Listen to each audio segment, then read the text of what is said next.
ചിത്രകലാശാലയിലേക്ക് എല്ലാവർക്കും സ്വാഗതം. ചിത്രകലയിൽ perspective view എന്താണ് എന്നതിനെപ്പറ്റി കഴിഞ്ഞ വീഡിയോയിൽ നാം വ്യക്തമായി ചർച്ച ചെയ്തു. ഇനി പെർസ്പെക്റ്റീവ് വ്യൂവിൽ ഒരു ചിത്രം എങ്ങനെ വരയ്ക്കാമെന്നും അതുമായി ബന്ധപ്പെട്ട് ശ്രദ്ധിക്കേണ്ട കാര്യങ്ങൾ എന്താണെന്നും നമുക്ക് നോക്കാം. അപ്പോൾ ആദ്യമായിട്ട് തീരുമാനിക്കേണ്ടത് ഹൊറിസോണ്ടൽ ലൈൻ എവിടെ വരക്കണം എന്നുള്ളതാണ്. അതായത് ഏത് ലെവലിൽ നിന്ന് ഏത് ആംഗിളിൽ നിന്ന് നോക്കിക്കാണുന്ന രീതിയിലാണ് ചിത്രം വരയ്ക്കുവാൻ നാം ഉദ്ദേശിക്കുന്നതെന്ന് ആദ്യം ഡിസൈഡ് ചെയ്യണം. ഒരു ഒബ്ജക്റ്റിനെ പല ആംഗിളിൽ നമുക്ക് വീക്ഷിക്കാവുന്നതാണ്. ഒരു വസ്തുവിനേക്കാൾ ഉയർന്ന ഒരു ലെവലിൽ നിന്ന് താഴോട്ട് നോക്കിക്കാണാം. ഇങ്ങനെ നോക്കിക്കാണുന്നതിനെ ബേർഡ്സ് ഐ വ്യൂ എന്ന് പറയുന്നു. ഉയർന്ന ഒരു ബിൽഡിങ്ങിന് മുകളിൽ നിന്നോ ഒരു കുന്നിന് മുകളിൽ നിന്നോ താഴോട്ട് നോക്കിക്കാണുന്നത് ബേർഡ്സ് ഐ വ്യൂ ആണ്. ഇവിടെ ഹൊറിസോണ്ടൽ ലൈൻ ചിത്രത്തിൻ്റെ ഫ്രെയിമിൻ്റെ മുകൾ ഭാഗത്തായിരിക്കും വരുന്നത്. മുകൾ ഭാഗത്തോ ചിത്രത്തിൻ്റെ ഫ്രെയിമിൻ്റെ പരിധിക്കും പുറത്തായിട്ട് മുകളിലായിട്ടോ വരാം. ഇനി താഴ്ന്ന ഒരു ലെവലിൽ നിന്ന് ഒബ്ജക്റ്റിനെ മുകളിലോട്ട് നോക്കിക്കാണുന്നതിനെ വേംസ് ഐ വ്യൂ എന്നാണ് പറയുന്നത്. ഇതിൽ ഹൊറിസോണ്ടൽ ലൈൻ ഫ്രെയിമിൻ്റെ താഴെ ഭാഗത്തോ ഫ്രെയിമിൻ്റെ പരിധിക്കും താഴെയായിട്ടോ വരാം. ഒരു കൂറ്റൻ ബിൽഡിങ് താഴെ നിന്ന് മുകളിലോട്ട് നോക്കിക്കാണുന്നത്, ഒരു മരത്തിൻ്റെ മുകൾ ഭാഗത്തേക്ക് നോക്കുന്നത്, ഇതൊക്കെ വേംസ് ഐ വ്യൂ ആണ്. ഇനി ഏകദേശം വസ്തുവിൻ്റെ അതേ ലെവലിൽ നോക്കിക്കാണുന്നതിനെ normal view, humans eye view എന്ന് പറയാം. ഇതിൽ ഹൊറിസോണ്ടൽ ലൈൻ വരുന്നത് ഏതാണ്ട് ഫ്രെയിമിൻ്റെ മധ്യഭാഗത്തായിട്ടായിരിക്കും. കൂടുതലായും നോർമൽ വ്യൂവിലായിരിക്കും നാം ചിത്രങ്ങൾ വരയ്ക്കുന്നത്. അപ്പോൾ ആദ്യമായിട്ട് ഹൊറിസോണ്ടൽ ലൈൻ വരയ്ക്കുക. അതിനുശേഷം വാനിഷിംഗ് പോയിൻ്റ് അല്ലെങ്കിൽ പോയിൻ്റുകൾ അടയാളപ്പെടുത്തുക. ഇനി വാനിഷിംഗ് പോയിൻ്റിൽ നിന്നും ചുറ്റുഭാഗത്തേക്കും ഒരു നിശ്ചിത ഡിഗ്രി അകലത്തിൽ ഗൈഡ് ലൈൻസ് വരയ്ക്കുക. ഒടുവിലായി ഈ ഗൈഡ് ലൈനുകളുടെ സഹായത്തോടെ വളരെ ഈസിയായി ഒബ്ജക്റ്റുകൾ നമുക്ക് വേണ്ട രീതിയിൽ വരച്ചെടുക്കുവാൻ സാധിക്കും. ഗൈഡ് ലൈനുകൾ വരയ്ക്കുന്ന സമയത്ത് പിന്നീട് മായ്ച്ചു കളയാവുന്ന രീതിയിൽ വളരെ ലൈറ്റായിട്ട് വേണം വരയ്ക്കുവാൻ. ചുറ്റുഭാഗത്തേക്കും ഗൈഡ് ലൈനുകൾ വരയ്ക്കുന്നതിന് പകരം ഒബ്ജക്റ്റുകൾ വരയ്ക്കുവാൻ ആവശ്യമുള്ള ഗൈഡ് ലൈൻസ് മാത്രം വരച്ചും ചിത്രം വരയ്ക്കാവുന്നതാണ്. ഇനി വിവിധ പെർസ്പെക്റ്റീവുകളിൽ ഉദാഹരണമായി നമുക്ക് ചിത്രങ്ങൾ വരച്ചു നോക്കാം. ഞാൻ ഡിജിറ്റൽ മീഡിയ ഉപയോഗിച്ചാണ് വരയ്ക്കുന്നത്. കടലാസും പെൻസിലും ഉപയോഗിച്ച് വരയ്ക്കുന്ന സമയത്ത് ഗൈഡ് ലൈൻസ് വളരെ ലൈറ്റായി വരച്ച് പിന്നീട് മായ്ച്ചു കളയാവുന്നതാണ്. 2 പോയിൻ്റ് പെർസ്പെക്റ്റീവിലും 3 പോയിൻ്റ് പെർസ്പെക്റ്റീവിലും വാനിഷിംഗ് പോയിൻ്റുകൾ പരമാവധി അകലത്തിൽ വരയ്ക്കുവാൻ ശ്രദ്ധിക്കുക. വാനിഷിംഗ് പോയിൻ്റുകൾ അടുക്കുംതോറും ഡിസ്റ്റോർഷൻ വളരെ കൂടുതലാവുകയും ചിത്രം അസ്വാഭാവികമായി തോന്നുകയും ചെയ്യാം.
ഏതാണ്ട് തുല്യ വലുപ്പത്തിലും തുല്യ അകലത്തിലുമുള്ള ഒബ്ജക്റ്റുകൾ പെർസ്പെക്റ്റീവ് വ്യൂവിൽ എങ്ങനെ വരയ്ക്കാമെന്ന് നമുക്ക് നോക്കാം.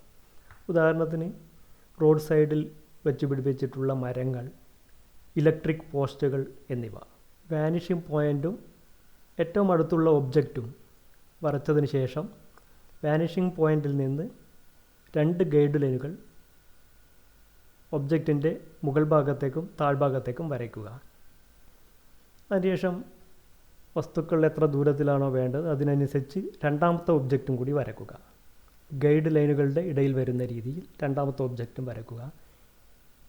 ഇനി അടുത്തുള്ള ഒബ്ജക്റ്റുകൾ എങ്ങനെ ഡിസ്ട്രിബ്യൂട്ട് ചെയ്യണം, എങ്ങനെ വരക്കണം എന്നുള്ളത് അറിയാനായിട്ട് ആദ്യത്തെ ഒബ്ജക്റ്റിൻ്റെ മുകൾ ഭാഗത്തുനിന്ന് രണ്ടാമത്തെ ഒബ്ജക്റ്റിൻ്റെ താഴെ ഭാഗത്തേക്കും ആദ്യത്തെ ഒബ്ജക്റ്റിൻ്റെ താഴെ ഭാഗത്തുനിന്ന് രണ്ടാമത്തെ ഒബ്ജക്റ്റിൻ്റെ മുകൾ ഭാഗത്തേക്കും ഓരോ ലൈനുകൾ വരയ്ക്കുക ഡയഗണലായിട്ട്. അതിനുശേഷം വാനിഷിംഗ് പോയിൻറ്റിൽ നിന്നും ഈ ഡയഗണൽ ലൈനുകൾ കൂട്ടിമുട്ടുന്ന പോയിൻ്റ് വഴി ഒരു ലൈൻ വരയ്ക്കുക. ഇത് എല്ലാ ഒബ്ജക്റ്റുകളുടെയും മധ്യഭാഗത്തു കൂടി കടന്നു പോകുന്ന രീതിയിലായിരിക്കും. ഇനി അടുത്ത ഒബ്ജക്റ്റ് എവിടെ വരുന്നു എന്ന് കണ്ടുപിടിക്കാനായിട്ട് ആദ്യത്തെ ഒബ്ജക്റ്റിൻ്റെ താഴ്ഭാഗത്തു നിന്നും രണ്ടാമത്തെ ഒബ്ജക്റ്റിൻ്റെ മധ്യത്തിൽ കൂടി കടന്നു പോകുന്ന രീതിയിൽ ഒരു ലൈൻ വരയ്ക്കുക. ഇത് മുകളിലത്തെ ഗൈഡ് ലൈനിൻ്റെ എവിടെയാണോ ടച്ച് ചെയ്യുന്നത് അവിടെ നിന്ന് താഴോട്ട് മൂന്നാമത്തെ ഒബ്ജക്റ്റ് വരയ്ക്കാൻ സാധിക്കും. ഇതുപോലെ തന്നെ രണ്ടാമത്തെ ഒബ്ജക്റ്റിൻ്റെ താഴെ നിന്നും മൂന്നാമത്തെ ഒബ്ജക്റ്റിൻ്റെ മധ്യഭാഗത്ത് കൂടി കടന്നു പോകുന്ന രീതിയിൽ ഒരു ഡയഗണൽ ലൈൻ വരയ്ക്കുക.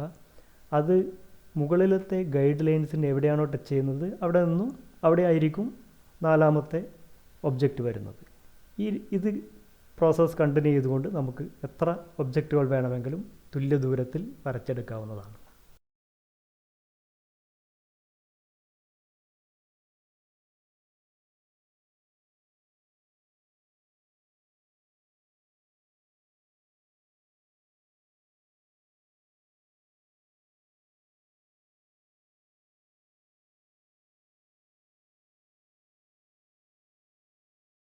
കെട്ടിടങ്ങളും അതുപോലുള്ള മറ്റ് ജോമെട്രിക് ഷേപ്പുകളും വരയ്ക്കുന്ന സമയത്ത് അവയിൽ ധാരാളം സ്ട്രെയിറ്റ് എഡ്ജസ് വരുന്നത് കൊണ്ട് പെർസ്പെക്റ്റീവിൽ വരയ്ക്കുവാൻ വളരെ എളുപ്പമാണ്.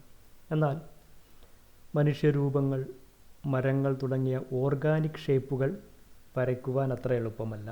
കാരണം ഓർഗാനിക് ഷേപ്പുകളിൽ സ്ട്രെയിറ്റ് എഡ്ജസ് കുറവായിരിക്കും, അല്ലെങ്കിൽ തീരെ ഉണ്ടായിരിക്കില്ല.